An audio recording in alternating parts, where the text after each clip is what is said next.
Hi, this video is from interview.com. Interview.com is a job portal. If you're looking for a job, you can log on to interview.com and you can post your resume with us. This video I'm going to talk about 8 difference between interface and abstract class. Very important Java interview question. Interface contains methods that must be abstract. Abstract class may contain concrete methods. Interface contains variables that must be static and final.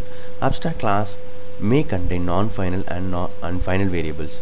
Members in an interface are public by default.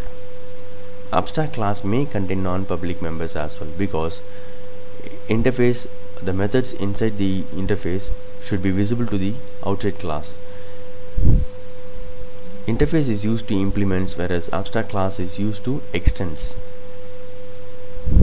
Interface can be used to achieve multiple inheritance. Abstract class can be used as single inheritance. Interface can extend another interface. Abstract class can extend another class and implements multiple interfaces. Interface is absolutely abstract. Abstract class can be invoked if a main exists. Interface is more flexible than abstract class because one class can only extends one superclass, but implements multiple interfaces.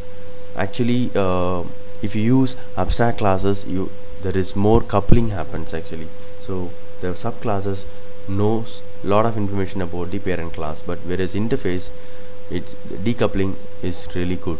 It decouples the subclass or the class that implements the interface. If given a choice, use interface instead of abstract class. So in your application, depends upon the context, the recommendation is to use interface at many places rather than abstract class. So it depends on the context again.